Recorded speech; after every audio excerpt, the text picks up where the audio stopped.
ये इस समय की बड़ी खबर, ममता बनर्जी वोट देने के लिए निकली है भवानीपुर सीट। यहाँ पर शुभेंदु अधिकारी उनके खिलाफ ताल ठोक रहे हैं और वो लगातार ये दावा कर रही है। हालांकि साथ में टीएमसी ये भी कह रही है कि साहब यहाँ पे 42 से 45 लाख वोट काट दिए गए हैं हमारे, और उसके बाद भी। लेकिन चलिए, ममता बनर्जी की तस्वीरों का हमें इंतजार था। ममता बनर्जी जो कि अभी तक मुख्यमंत्री पद पर आसीन है, लेकिन बीजेपी कह रही है कि इस बार ममता दीदी को हम कुर्सी पर पहुंचने नहीं देंगे। अब वो वोट देने के लिए निकल चुकी है। तो देखिए इस ऊंट किस करवट बैठेगा, ये तो 4 मई को जब नतीजे आएंगे तब पता चलेगा। लेकिन उससे पहले आज का एग्जिट पोल आप जरूर देखिएगा, एआई एग्जिट पोल, और ममता बनर्जी की ये बेहद खास तस्वीरें वोट देने के लिए, लोकतंत्र के उत्सव को और आगे बढ़ाने के लिए। क्योंकि जब इस तरीके के दिग्गज वोट देने के लिए निकलते हैं तो आम जनता कहीं ना कहीं प्रेरित होती है कि साहब गर्मी कितनी भी हो, उमस कितनी भी हो, लेकिन वोट देना है। और ममता बनर्जी वोट देने के लिए निकली है। प्रत्युष, पिछली बार 2021 के चुनाव में जो हॉट सीट था वो नंदीग्राम बन गया था, क्योंकि ममता बनर्जी और शुभेंदु अधिकारी थे। और इस बार जो हॉट सीट है वो सेकंड फेज में भवानीपुर बन गया है। पिछली बार आपको याद होगा, नंदीग्राम से हारने के बाद बाय इलेक्शन में ममता बनर्जी ने यहां से भवानीपुर से चुनाव जीता था, और इसे टीएमसी के लिए बहुत ही सेफ माना जाता है। इस बार जो ये रिकॉर्ड वोटिंग हो रही है, कुछ श्रीवास्तव, ये हमेशा एक चलन रहता था कि अगर ज्यादा वोटिंग हो रही है तो वो एंटी इनकम्बेंसी है और एंटी गवर्नमेंट हो रही है। लेकिन पिछले कुछ चुनावों में ये भ्रम टूटा है। इस बार के 92% वोट परसेंटेज को जो हो रहा है, जो हुआ है और जो अब हो रहा है इस समय लंबी लंबी कतारें, उसको आप कैसे देख रहे हैं और उसको आप कैसे इवेल्युएट करते हैं जमीन की नजर से? एक सेकंड शोभना, हाँ, ये जो आपने कहा 92% वोटिंग हो रही है, सही है, 93.5% हुई है, हाँ। पर इसको अगर पूरे एसआईआर को जितने नाम कटे उसके हिसाब से जोड़े तो वोटिंग परसेंटेज सिर्फ 85% ही होती है, जो बंगाल का नॉर्मल रहा है।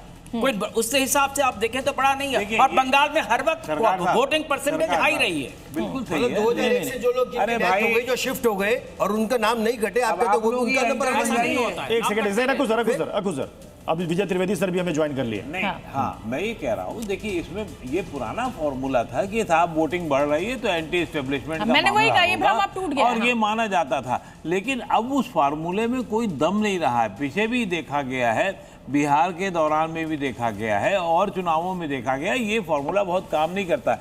वोट एक जागरूकता का सवाल है, और अगर सरकारें और इलेक्शन कमीशन अपना काम ठीक से कर रही होती हैं तो उसको ये माना जाना चाहिए कि हाँ, वहाँ पर कुछ कभी समर्थन में हो रहा है और कभी विरोध में हो रहा है। मैं इस पे कोई फतवा देने की स्थिति में नहीं हूँ कि हाँ अगर ज्यादा है तो विजय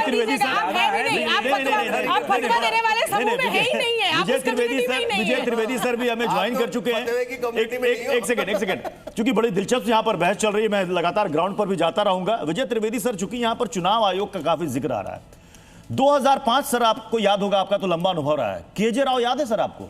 बिहार में उनको स्पेशल ऑब्जर्वर बनाकर भेजा गया था और वो कहा जाता है कि मतलब बिहार के इतिहास का सबसे फेयर चुनाव था। और उस वक्त लालू यादव आरजेडी सत्तारूढ़ थी। क्या कुछ नहीं कहा गया केजे राव को?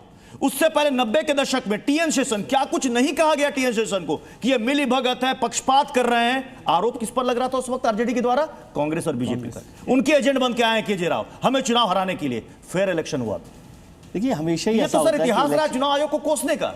नहीं, हमेशा ऐसा होता है कि जो भी सत्तारूढ़ पार्टी है उसके लिए माना जाता है कि वो अपने संस्थानों का इस्तेमाल करती है। इसमें कोई आरोप नहीं। केजे राव का आपने सही उदाहरण दिया। अभी चुनाव की भी चर्चा हो रही है, लेकिन आप सोचिए जब ममता जी आई थी 2011 के इलेक्शन में, उससे पहले जो इलेक्शन हुआ उस समय वोट परसेंटेज बहुत बड़ा हुआ था, लेकिन सीपीएम वहाँ पर नहीं आ पाई। उसके बाद कम हुआ है 2011 में, लेकिन ममता जी आ गई हैं। तो एक तो यह है कि कोई बहुत बड़ा, जैसे सब सीनियर लोग हैं हमारे, सब लोग कह ही रहे हैं कि वोटिंग परसेंटेज से फर्क नहीं पड़ा। और चुनाव आयोग की भूमिका क्या है? चुनाव आयोग की भूमिका है कि इस इलेक्टोरल वायलेंस वाले स्टेट में सबसे कम वायलेंस हुई है। एक तो बड़ा काम ये हुआ है इस बार। अब चुनाव में कितना एसआईआर पर हुआ, और अब एसआईआर का जो जिम्मा भी हम चुनाव आयोग पर डाल रहे थे वो तो सुप्रीम कोर्ट ने ले लिया। जिन 28 लाख लोग वोट नहीं डाल पाए लॉजिकल डिस्क्रिपेंसी से, उसका सवाल तो सुप्रीम कोर्ट से पूछा जाना है चुनाव आयोग से की बजाय कि चुनाव आयोग क्या करेगा, नहीं करेगा। और चुनाव आयोग की भूमिका को लेकर अभी कुछ आईएएस ऑफिसर्स को, आईपीएस ऑफिसर्स की, ये सब भी चलता रहता है। लेकिन यदि ये होता कि उस दौरान वायलेंस होती, या ये साबित होता कि भाई वोट डालने में गड़बड़ी हुई है, तब तो समझ में आती है बात कि किस तरह से किया जा रहा है। लेकिन इलेक्शन कमीशन उसके घेरे में रहते ही हैं हमेशा। बात पूरी हो जाने दीजिए। कुछ मैं केवल इतना से कह रहा हूँ कि इलेक्शन कमीशन हमेशा घेरे में रहते हैं और सवाल खड़ा करना भी कोई बुरी बात नहीं है। लेकिन ये तो आप मानेंगे कि दो ही चुनाव आयुक्तों को बहुत दुनिया याद करेगी, इतिहास याद करेगा, एक तो टीएन शेषन और फिर ज्ञानेश कुमार जी। एक और को याद रखें, एक मिनट मैं आपको बताऊं 2000 नहीं देखिए, चर्चा चाहे किसी भी पॉजिटिव या नेगेटिव, ये तो चर्चा लोकतंत्र है, वो है तो लोग बोलेंगे, लेकिन या तो टीएन शेषन की चर्चा होगी या फिर ज्ञानेश कुमार की अगर चर्चा होगी। 2004 के चुनाव को मैंने कवर किया था बिहार में, उसके पहले तक वहां देखा जाता था ठप्पा पड़ता था, लेकिन केजे राव का बूथ लूटे जाते थे।